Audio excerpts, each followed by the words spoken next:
ओम शांति। बाबा कहते बच्चे, सर्व विश्व की आत्माओं का कल्याण करो और कल्याण करने के लिए जगह जगह प्रदर्शनियाँ लगाओ, उन्हें समझाओ और समझाने से भी उन्हें बाबा का परिचय देकर योग में बैठने के लिए कहो। जितना उनको स्मृति दिलाएंगे कि परमात्मा आकर के हम आत्माओं को इतना उच्च श्रेष्ठ राजा रानी बना रहे हैं, उतना ही उन्हें भी खुशी होगी और साथ साथ पुरुषार्थ कर उन्हें रास्ता दिखाओ कि गति सद्गति का मार्ग यही है। 31 तारीख की वाणी है।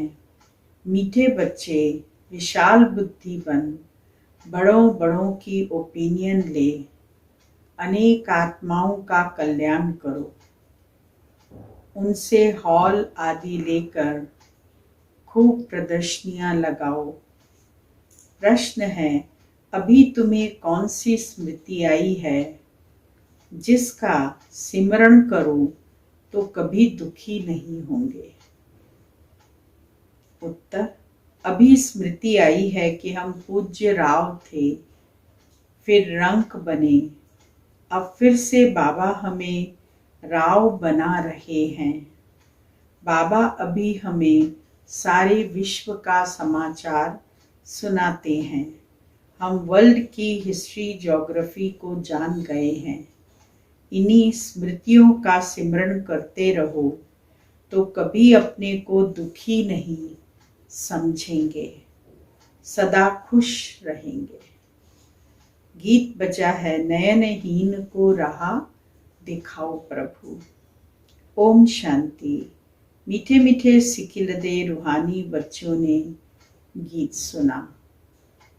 बच्चे समझते हैं कि बाप को मिलना व बाप से वर्षा लेना बहुत सहज है। गाया भी जाता है, बाप से 1 सेकंड में जीवन मुक्ति का वर्षा मिलता है। जीवन मुक्ति माना सुख शांति संपत्ति आदि का वर्षा।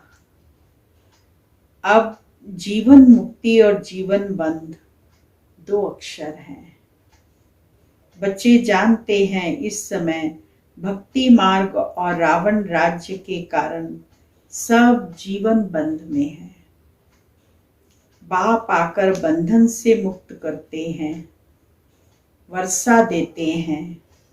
जैसे बच्चा जन्मा और माँ बाप मित्र संबंधी आदि समझ जाते हैं, वारिस पैदा हुआ। जैसे यह समझना सहज है, वैसे वह भी सहज है। बच्चे कहते हैं, बाबा कल्प पहले मिसल आप हमको आकर मिले हो। आपसे ही सहज वर्षा पानी का रास्ता मिला है। यह तो हरेक जानते हैं, नई सृष्टि का रचयिता भगवान ही है। वह हमको भटकने से बचाते हैं। कल भक्ति करते थे, आज बाप से सहज ज्ञान और राजयोग का रास्ता मिला है। बच्चे अपना अनुभव सुनाते हैं कि हमने ब्रह्मा कुमार कुमारियों द्वारा सुना कि 2 बाप हैं। यह सिवाय तुम्हारे और कोई के मुख से कह न सके कि 2 बाप हैं। तुम्हारी हरेक बात वंडरफुल है। अभी स्मृति में आता है, जो यहाँ के होंगे उनको झट स्मृति आ जाएगी। जो ब्राह्मण संप्रदाय के होंगे उनको तुरंत स्मृति आ जाएगी कि कैसे 2 बाप कहा, एक लौकिक बाप, दूसरा पारलौकिक बाप। लौकिक बाप को सतयुग में याद करते हैं, उसका कनेक्शन रहता है।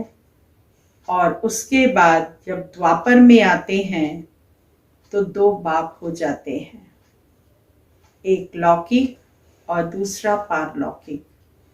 भगवान को याद करने लगते हैं तो दो बाप हो गए, और जब संगम युग पर आते हैं तो तीन बाप हो जाते हैं, लौकिक, पारलौकिक और अलौकिक। प्रजापिता ब्रह्मा जो बीच में मीडिएटर होता है, और वही परमात्मा को अपने रथ को यूज करने का देते हैं, और उनके द्वारा परमात्मा आकर हम आत्माओं को मुख से ज्ञान सुनाकर पतित से पावन गति सद्गति करते हैं। इसीलिए बाबा कहते कि यहाँ के होंगे उनको झट स्मृति में आ जाएगा। हाँ, स्मृति में आए हुए को भी माया कोई समय जोर से थप्पड़ लगाए विस्मृति कर देती है। इसमें बच्चों को बड़ा खबरदार रहना है। स्मृति तो बाप ने दिलाई है, पवित्रता का कंगन भी पूरा बांधना है। रक्षा बंधन का रहस्य क्या है सो तो अभी तुम जानते हो। किसने यह प्रतिज्ञा कराई? काम तो महाशत्रु है। बाबा कहते हैं मेरे साथ प्रतिज्ञा करो। रक्षाबंधन का अर्थ भी बाबा ने समझाया है कि रक्षाबंधन माना पवित्रता का कंगन भी पूरा बांधना है। पवित्रता का कंगन जो है वो राखी के रूप में सब जगह यूज होता है। इसीलिए बाबा कहते कि यह प्रतिज्ञा कौन कराता है? कहते हैं काम महाशत्रु है। बाबा कहते हैं मेरे साथ प्रतिज्ञा करो कि कभी भी पतित नहीं बनूंगा, और मुझे याद करते रहो तो आधा कल्प के पाप जलकर खत्म हो जाएंगे। बाप गारंटी करते हैं और मुझे, परंतु यह तो बच्चे समझते भी हैं। बाप गारंटी करते यह तो बात ठीक है ना। सोनार गारंटी भी क्या करेंगे कि हम पुराने जेवर को नया बनाएंगे? उनका तो यह काम ही है।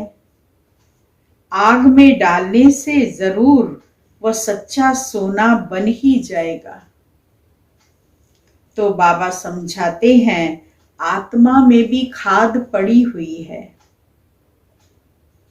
कैसे सतो रजो तमो में आते हैं यह बहुत सहज है। चित्र भी इसलिए बनाए हैं कि इस पर सहज समझा सकें। यूनिवर्सिटी क्लासेस आदि में भी नक्शे होते हैं ना, अनेक प्रकार के। तुम्हारे भी यह नक्शे हैं। तुम अच्छी रीति किसको समझा सकते हो? ज्ञान सागर पतित पावन बाप ही आकर यह रास्ता बताते हैं, और कोई पतित को पावन बना न सके।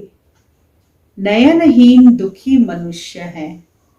तुम बच्चे जानते हो पहले 2 युगों में दुख होता नहीं।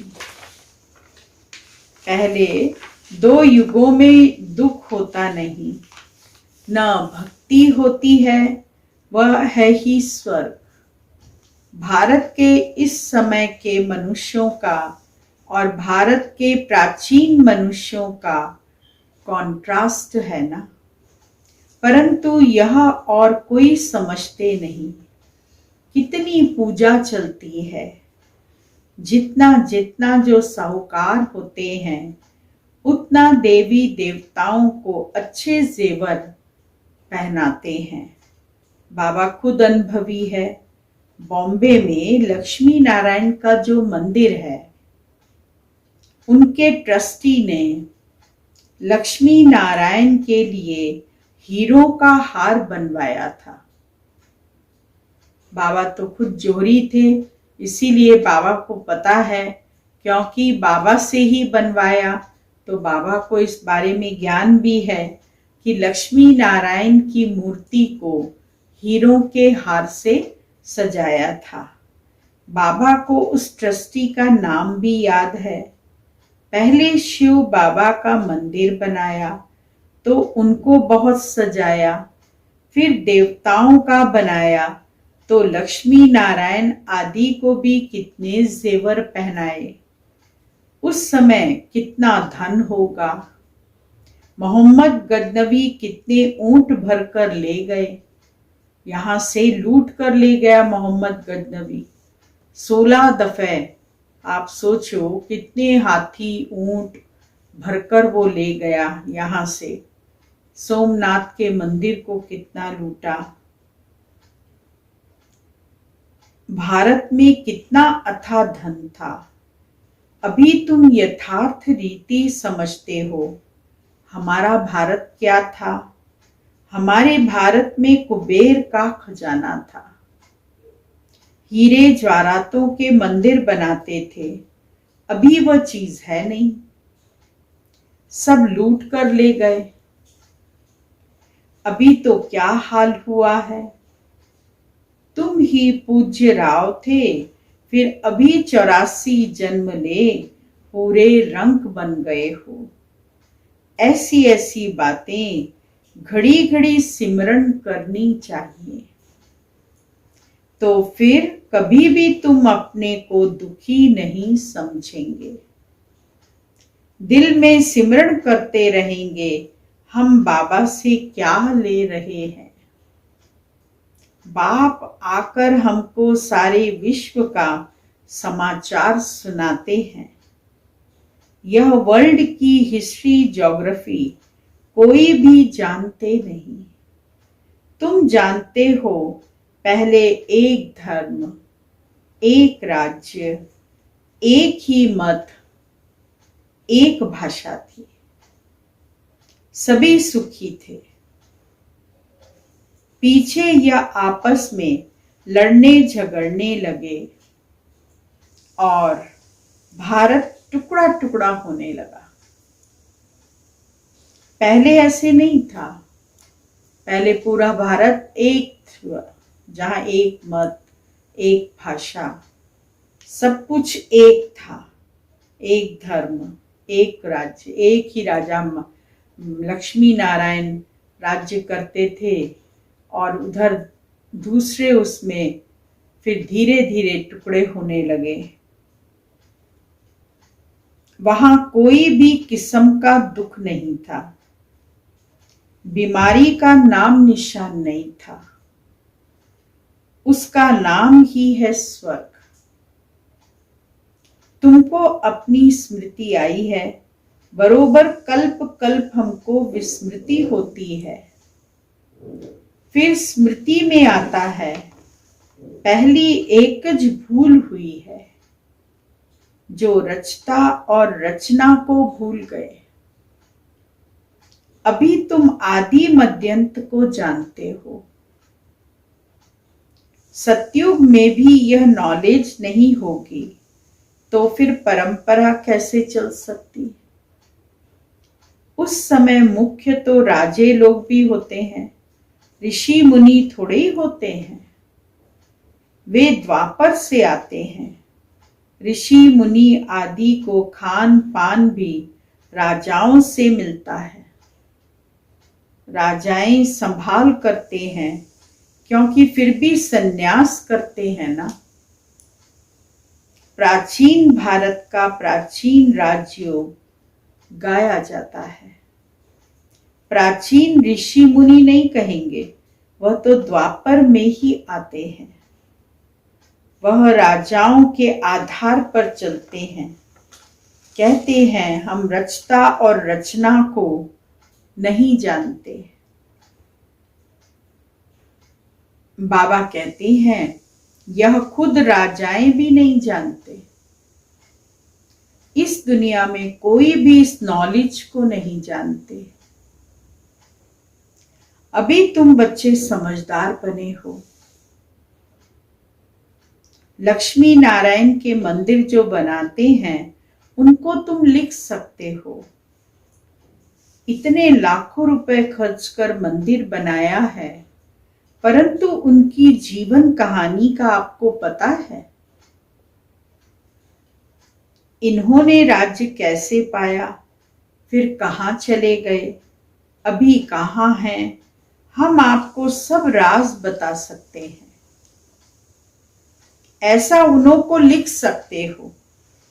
तुम बच्चे तो हर एक की जीवन कहानी को जान चुके हो, तो क्यों नहीं लिखना चाहिए? बाबा कहते क्यों नहीं लिखना चाहिए? जीवन कहानी को तो तुम जान चुके हो, इसीलिए हम वो जीवन कहानी आपको सुनाते हैं। हमको टाइम दो, टाइम दोगे तो हम बताएंगे कि उनकी जीवन कहानी क्या है। तो हम एक एक की जीवन कहानी बताएंगे। शिव के मंदिर जो बनाते हैं उनको भी तुम लिख सकते हो। बनारस में शिव का मंदिर कितना बड़ा है, वहां भी ट्रस्टी लोग होंगे। कोशिश करनी चाहिए बड़े बड़ों को समझाएं। बड़े आदमी समझ गए तो उनका आवाज बहुत होता है। गरीब लोग झट सुन लेते हैं। मदद बड़ों की लेनी है।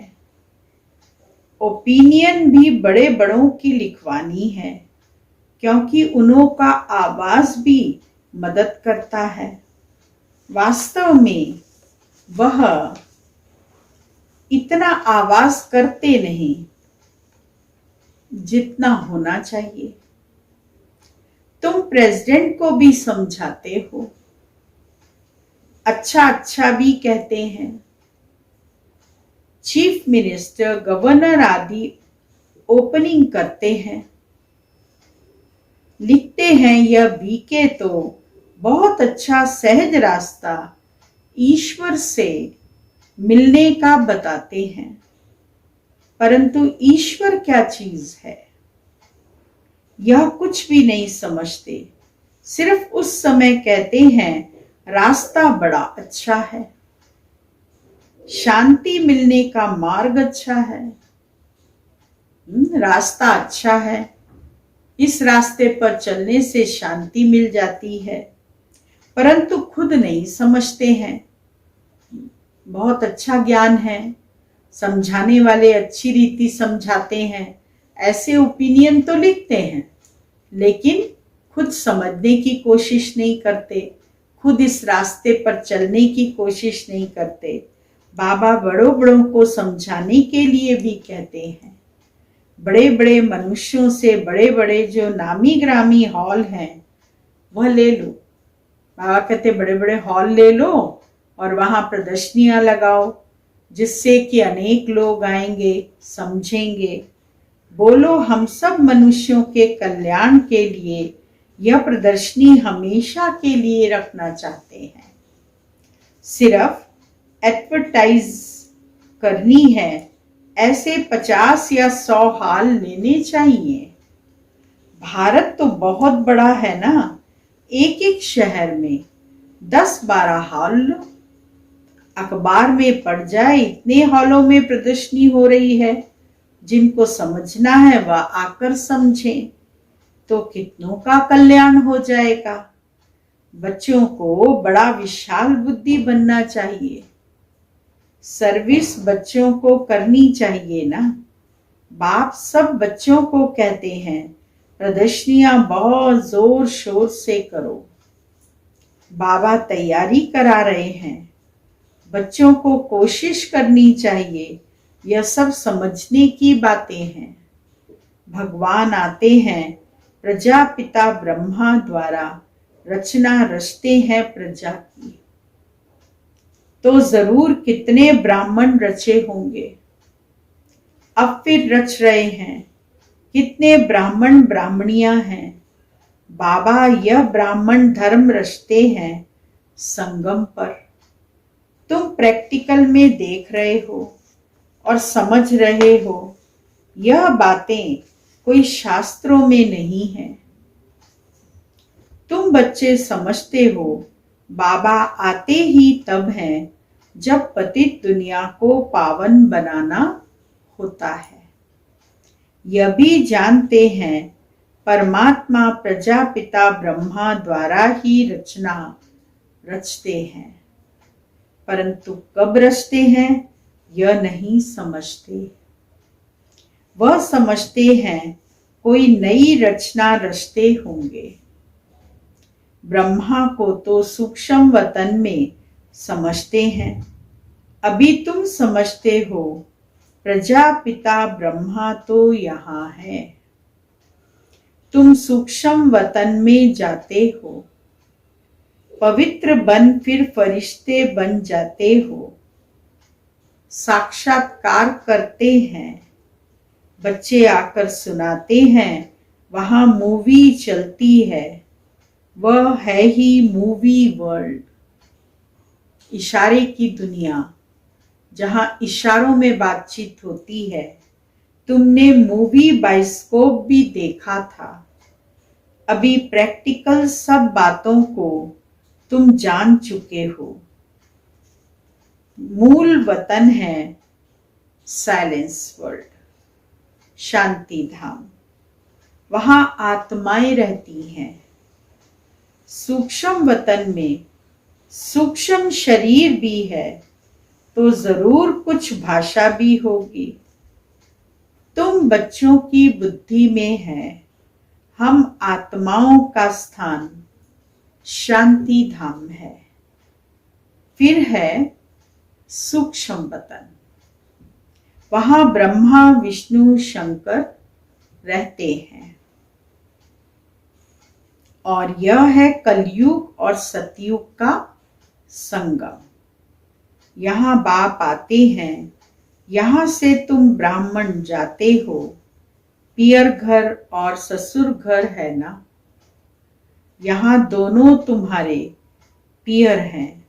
बाप दादा दोनों मेहनत करते हैं बच्चों को गुलगुल बनाने की। मुसलमान भी कहते हैं गार्डन ऑफ अल्लाह। कराची में एक पठान था। वो सामने खड़ा होता था, देखते देखते गिर पड़ता था।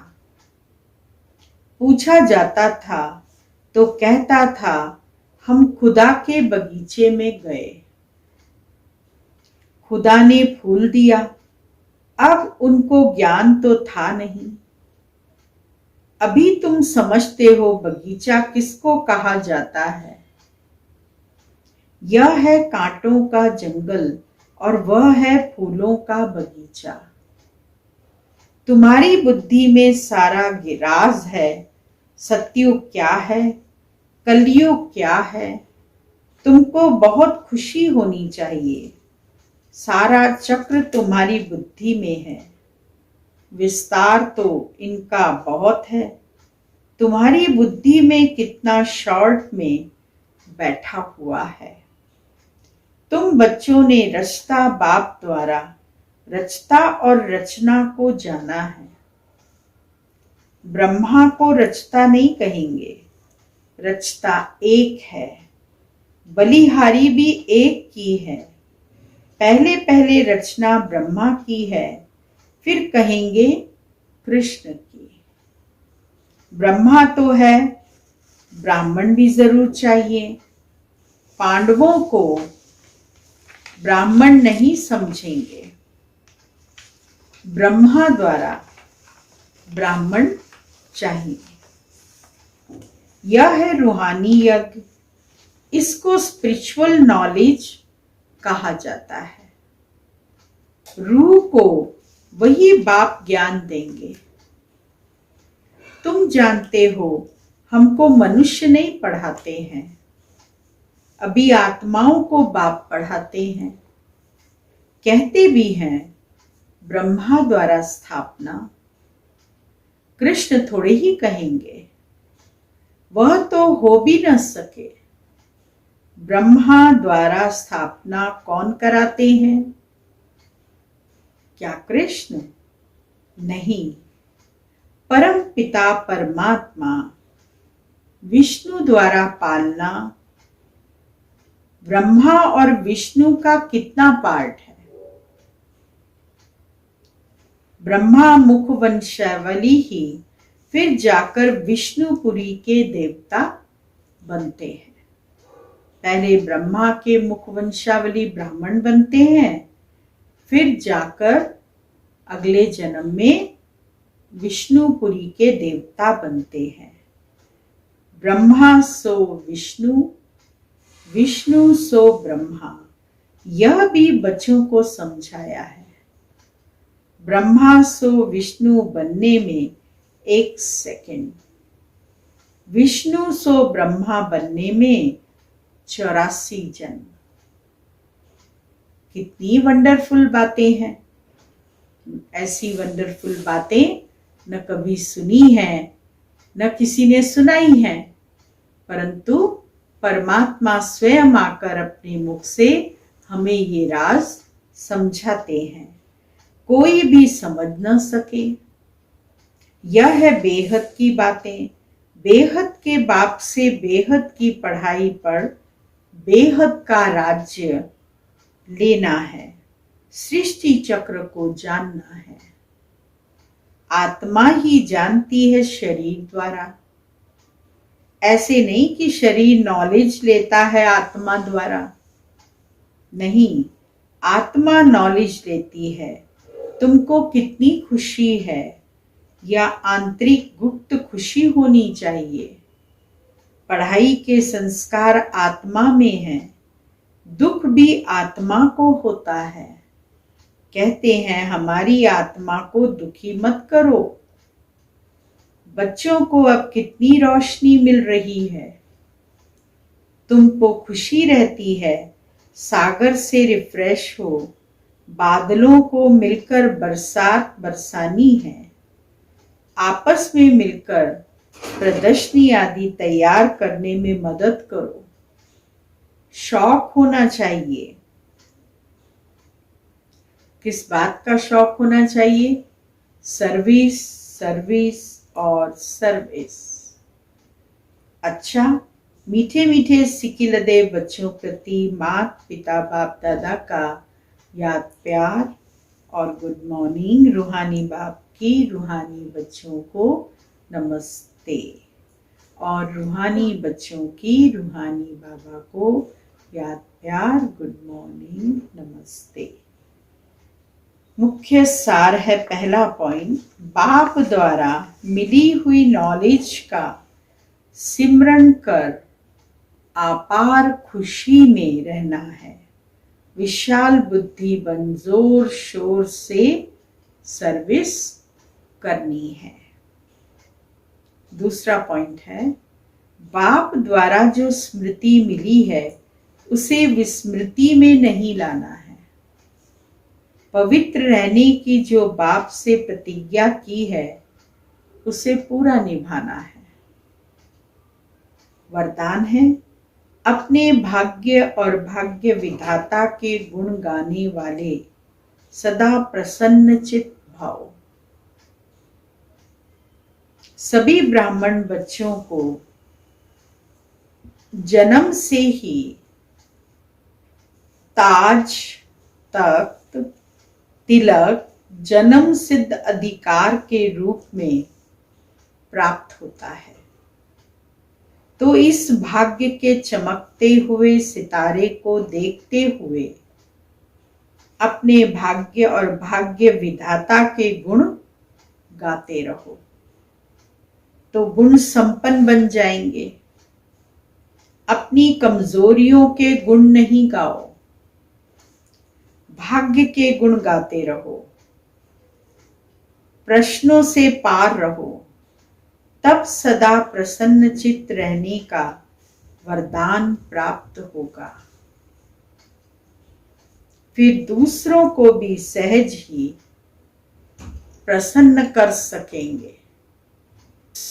स्लोगन है, एक नामी और इकानॉमी से चलना ही ब्राह्मण जीवन में सफलता का आधार है।